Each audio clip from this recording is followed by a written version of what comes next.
HUL के shares हैं 200, okay जो मैंने 2200 के रेंज में लिए हैं। ओके अब मैं उनको अभी जब 2280 का 2380 का इसका रेंज आया तब मेरा मन चला कि भाई इसको मैं निकाल दूं। Okay. वैसे मैं लॉन्ग टर्म प्लानिंग के लिए लिए हैं मैंने, तो मैं आपसे ये पूछना चाह रहा हूं कि ये मुझे रखने चाहिए या निकाल देने चाहिए, और साथ में ये भी पूछना चाह रहा हूं कि ये जो तेजी आई थी जबकि सारा मार्केट डाउन जा रहा था, ये तेजी किस बात की?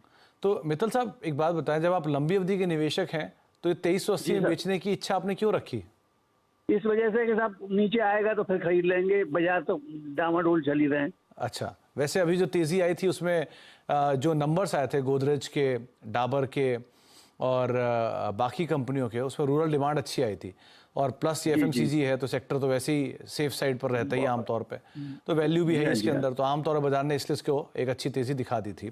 बाकी अमित सर से भी राय लेते हैं।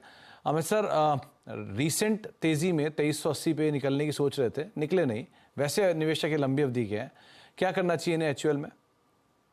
सुमित जी, अगर इसका चार्ट हम देखें HUL का, तो इनफैक्ट FMCG में अब कहीं ना कहीं एक बेस बन चुका है। अगर पूरे सेक्टर को देखें तो मुझे लगता है कि अब now this will be the next sector to bet, जहां पे हम आउट परफॉर्मेंस और सेक्टर रोटेशन देखेंगे। HUL ने एक बहुत ही अच्छा बेस बनाया, क्वालिटी ब्लू चिप स्टॉक है। वीकली स्ट्रक्चर देखें तो 2200-2300 के लेवल पे स्टॉक ने अब बेस बनाया है, और 2 दिन पहले का जो हमने बार देखा था और उसमें जो वॉल्यूम्स देखे थे, दैट वाज वेरी इंप्रेसिव। और 2 दिन से जो हम हल्का फुल्का और आज का भी जो पुल बैक देख रहे हैं, उसमें कोई वॉल्यूम बेस्ड सेल ऑफ तो है ही नहीं, बिल्कुल ही नहीं है। तो बने रहने की सलाह है, और जैसे जैसे ये स्टॉक 2400 है, जो मुझे लगता है कि लेवल्स आएंगे, 2400 क्रॉस करेगा तो एकदम मंथली बेसिस में, वीकली बेसिस में ट्रेंड चेंज होगा, और हम और भी हायर लेवल्स देखेंगे। तो right now it's not the time to exit FMCG stock, specially a good stock like HUL। तो मेरी सलाह से इन्हें बने रहना चाहिए HUL में, जब तक 2200 के लेवल्स इंटैक्ट है।